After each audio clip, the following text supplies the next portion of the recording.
Bienvenue à tous. Bienvenue. Aller plus loin, c'est la nouvelle saison 2. Voilà, très content de vous retrouver et on va encore vivre des super moments ensemble. Et on espère que vous avez passé un bon été. Et comme d'hab, sans plus tarder, 60 secondes chrono. Et aujourd'hui, c'est avec H-Hélène. C'est parti. Ok, H, 60 minutes chrono. D'accord. T'es prête? Oui. Alors vas-y, le but du jeu, voilà, il y a des pastilles. On va mettre une pastille de chaque couleur dans le verre. Vas-y, t'as le droit de mettre une rouge, une verte, une bleue, orange et violet. Voilà. Et donc après, avec une seule main, tu dois du coup répartir les couleurs en, bien sûr, 60 chronos du coup. T'es prête? Oui. 3, 2, 1, c'est parti. C'est difficile avec une seule main. Ouais. Parce que j'arrive pas à les ramasser. Et t'es pas daltonienne, ça va? Tu t'arrives à différencier? Non, les couleurs? j'arrive. Ça va. Les bleus et les violets, ça se ressemble beaucoup, mais ça va. Attends. Oh là là là là. Ça va, là, t'es large. C'est large. Ouais. Attends. Hop. Attention. C'est fait. Stop. 32 secondes et 26 centièmes. Bien joué. Ça va être le record à battre si on refait ce 60 chrono plus tard. C'est le chrono à battre avec... Plus tard, on va lui faire et on verra. Merci Haché. De rien. Super Haché. Elle a tout détruit en une seule main. Elle a réussi à mettre toutes les pastilles. Bravo. 32 secondes. Il va falloir la battre la prochaine fois qu'on fera ce jeu. Alors Jean, t'as un petit partage pour nous aujourd'hui? Ouais, mais avant de commencer, je voudrais te dire que le thème de quand c'est... Non, c'est pas vrai, Marie. T'as eu peur, hein? Ah, avoue que t'as eu peur, Marie. Non, faut pas spoiler tout ça. J'ai un petit partage à vous faire qui était dans Connect il y a 2 jours. Donc j'espère que tu utilises l'application. Donc Ephésiens 4, versets 11 à 16. Et ça dit ceci. Et il a donné les uns comme apôtres, les autres comme prophètes, les autres comme évangélistes, les autres comme pasteurs et docteurs, pour le perfectionnement des saints en vue de l'œuvre du ministère et de l'édification du corps du Christ, jusqu'à ce que nous soyons tous parvenus à l'unité de la foi et de la connaissance du Fils de Dieu, à l'état d'homme, fait à la mesure de la stature parfaite de Christ. Ainsi, nous serons plus des enfants flottants et emportés à tout vent de doctrine par la tromperie des hommes, par leur ruse dans les moyens de séduction, mais en professant la vérité dans l'amour, nous croîtrons à tout égard en celui qui est le chef, Christ. C'est de lui et grâce à tous les liens de son assistance que tout le corps, bien coordonné et formant un solide assemblage, tire son accroissement selon la force qui convient à chacune de ses parties et s'édifie lui-même dans l'amour. Voilà, donc c'est un passage riche, c'est un passage qui parle d'énormément de choses, mais c'est un passage surtout qui nous rappelle le besoin qu'on a de Christ en premier, parce que quand on parle dans ce texte, on parle que Dieu c'est la tête, donc elle n'a pas dans le sens de source, mais plus dans le sens de diriger. C'est Dieu qui nous donne la direction, c'est Dieu qui donne la direction où l'Église doit aller, où ma vie doit aller aussi, bien sûr. Mais là, dans ce passage, on parle du corps de Christ. Donc, moi, je pense que ce qui est très important de rappeler, c'est que on doit tous faire partie du corps de Christ. C'est que t'as un rôle à jouer. Voilà. Moi, j'ai mon rôle à jouer. Marie, elle a son rôle à jouer. Un rôle. Voilà. Il n'y a pas quelqu'un qui est sur le bord touche. Voilà, exactement. Ça n'existe pas les remplaçants dans le corps du Christ. Et moi, ça me rappelle toujours de me dire, sur cette année scolaire, par exemple, si on veut prendre que cette partie-là, quel sera mon rôle dans mon église? Qu'est-ce que je vais faire? Dans quoi je vais m'impliquer? Où je vais faire partie de ce rouage du corps du Christ? Et quand on lit la fin, c'est incroyable. Quand on entend ça, c'est de lui, grâce à tous les liens de son assistance, que tout le corps, bien coordonné, formant un solide assemblage, tire son accroissement sur la force qui convient à chacune de ses parties et s'édifie lui-même dans l'amour. Et moi, je pense que ça, c'est un verset incroyable. Ouais. Parce que c'est un verset qui nous rappelle que la main a son rôle, qui n'est pas la même chose que le pied, mais la main ne peut pas dire au pied, non, tu fais mal, tu fais pas bien, tu dois faire comme moi, regarde comment je suis en train de faire. Et non, parce qu'ils n'ont pas le même rôle. Et ça rappelle plutôt que la main doit être dans l'amour par rapport au pied. Et la main doit rappeler et doit dire, Et non, mais écoute, ce que tu fais, c'est génial. Et moi, je veux que tu continues à faire ce que tu fasses pour que ce corps puisse avancer ensemble. Moi, c'est un point là, mais ça me fait penser aussi quand on parle comme ça des membres du corps. Moi, je pense toujours en fait la fois où je me suis pas cassée, mais je me suis fait une grosse entorse sur le petit orteil. Et c'est vraiment un des membres du corps, tu dis, il sert à rien. Et ben, essaye de marcher avec un petit orteil abîmé, et ben, tu te dis, ah ouais, d'accord. En fait. Et je sais pas pourquoi, mais quand j'ai eu cette blessure-là, tout de suite j'ai pensé à quand la Bible elle parle du corps de Christ et que tout le monde a une utilité, quoi. Et je me suis rappelé, je fais, bah ouais, parce que même des trucs à l'apparence, on pourrait penser que cette personne elle peut servir à rien, mais en fait non, elle est utile, elle a forcément un rôle. Et c'est comme le petit doigt de pied, tu dis bon c'est moche, ça sert à rien, et en fait si, ça te donne la balance et l'équilibre quand tu marches.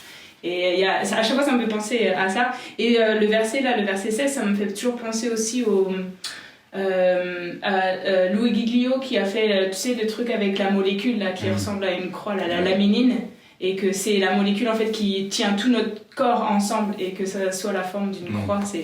Chaque fois ça me fait penser à ça quand je lis ce verset là. Et il y a un passage quand même au milieu qu'on ne peut pas, au verset 14, que ainsi nous ne serons plus des enfants flottants et emportés à tout vent de doctrine par les tromperies des hommes, par leur ruse dans les moyens de séduction, mais en professant la vérité dans l'amour, nous croîtrons à tout égard en celui qui est le chef, Christ. Et pourquoi c'est important, pourquoi ce passage il est là au milieu de tout ça? En fait, moi c'est un petit peu la question, ça m'a un petit peu interpellé. Parce que c'est entre justement où il décrit certains rôles, il décrit que c'est pour l'édification du corps du Christ, il parle de tout ça, il parle d'unité, de foi, de connaissance du Fils de Dieu. Donc ça, c'est la connaissance du Fils de Dieu, c'est quand je me convertis, je reconnais que Jésus-Christ est mon sauveur, et je veux qu'il rentre dans ma vie parce que je reconnais que je suis pécheur, je me repentis de mes péchés, et donc là je fais partie de la famille du Christ, donc, et j'espère que vous en faites partie. Nous on prie pour ça et on prie pour vous. Mais pourquoi ça parle de ça? Moi, je pense que ce qui est très important de rappeler, c'est que peu importe ce que te dit quelqu'un, il faut que tu le vérifies dans la parole de Dieu. Par rapport à ce que moi je suis en train de te dire, il faut que ça soit par rapport à ce que la Bible dit, par rapport à ce que Christ dit. On ne peut pas dire « Ah moi je suis la main, mais j'ai envie d'aller en arrière. J'ai plus envie de suivre le mouvement parce que c'est comme ça que je le ressens. » Et moi, je pense que c'est un petit peu ça qu'il est en train d'expliquer ici. Il faut qu'on soit affermi dans la foi. Avoir les bonnes convictions. Avoir les bonnes convictions, des convictions bibliques. Et d'avoir ses propres convictions aussi. Et pas se laisser influencer. Exactement. Donc, tu peux avoir des bonnes influences, mais comme tu dis, de toujours vérifier, être sûr que, ok, cette personne-là, j'ai confiance en elle, elle a cette doctrine-là, mais est-ce que c'est vraiment ce que dit la Bible? C'est un peu ça ce que tu veux. Exactement. C'est par exemple, tu veux savoir dans quelle partie du corps tu dois faire, tu veux savoir où tu dois t'impliquer dans ton église, cherche dans la Bible, prie, et le Seigneur il va te montrer exactement le rôle que tu veux qu'il ait dans son plan et dans son église. Parle avec ton pasteur, parle avec ton leader de groupe de jeunes, parle avec nous à travers les réseaux sociaux, ou si tu nous connais personnellement, contacte-nous. Mais nous, on sera très contents de t'aider à découvrir quel est ton don. Aujourd'hui, il y a des super outils. Aujourd'hui, il y a des super choses pour découvrir ce que le Seigneur il a pour nous. Et puis, tu sais, la chose la plus importante, c'est que c'est entre toi et Dieu. Et c'est Dieu qui va te marquer ce que lui veut que tu fasses. Et personne d'autre. Personne d'autre. C'est seulement ta relation personnelle avec le Seigneur qui va faire la différence. Mais j'ai envie de parler à ceux qui ne savent pas, mais j'ai envie aussi de parler à ceux qui peut-être vont accélérer la vidéo, j'en sais rien, mais j'ai envie de parler à ceux qui se disent « Non, mais c'est pas pour moi. Moi, j'ai pas envie. » Le problème, c'est que si t'as pas envie, t'affaiblis le corps. Parce que t'as un rôle à jouer. Parce que tu dois t'impliquer.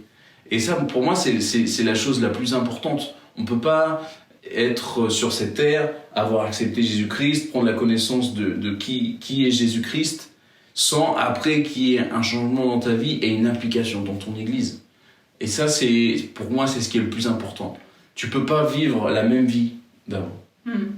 Et d'ailleurs, si tu continues un petit peu dans le texte, et ça va être une des premières choses que Paul il va dire, un des principes de vie du corps du Christ, c'est que tu ne peux plus vivre comme tu vivais avant ta conversion, ou tu ne peux plus vivre comme les autres vivent, parce qu'aujourd'hui, ou même avant, tu as accepté Jésus-Christ et tu as décidé que tu allais le suivre et faire partie de ce corps. Le défi qu'on aimerait pouvoir te lancer aujourd'hui, c'est que vraiment tu puisses trouver ton rôle au sein de l'église locale. Que vraiment, même nous, ça nous concerne nous aussi, qu'on puisse vraiment trouver notre place dans l'église du Seigneur. Et tu sais, si tu cherches, tu vas le trouver. Parce qu'avec le Seigneur, c'est comme ça, il joue pas à cache-cache. Amen.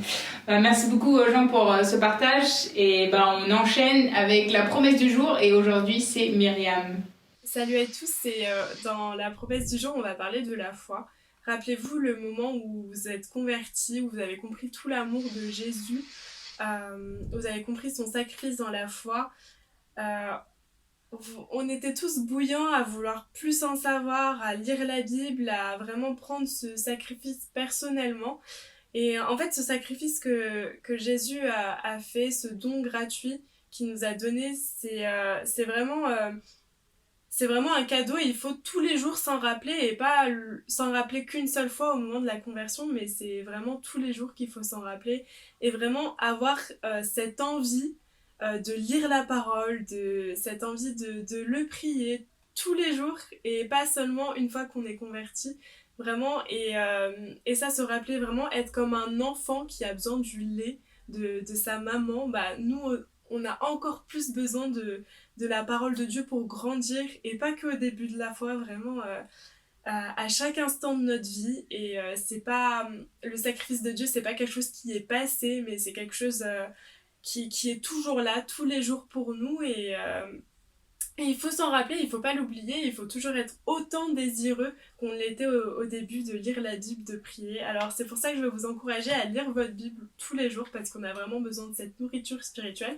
Et j'ai trouvé un verset dans 1 Pierre 2, verset 2, qui dit « Et comme des enfants nouveau-nés, désirez le lait pur de la parole, ainsi, grâce à lui, vous grandirez pour le salut. » Et c'est vraiment un très bel encouragement, et je vous encourage donc cette semaine à méditer là-dessus.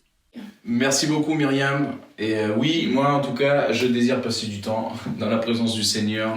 Bon rappel de tous les jours de le faire, de désirer passer du temps avec Dieu. Et voilà, c'est fini déjà. Allez plus loin, premier épisode de la nouvelle saison. Mais on se retrouve la semaine prochaine, les amis. Non, pas la semaine prochaine. Dans 15 jours. Dans 15 jours. On va faire un rythme de 15 jours cette année. Voilà, donc on se retrouve dans 15 jours, les amis. Merci à tous, bon courage. Prenez soin de vous. Ouais, ciao. Ciao.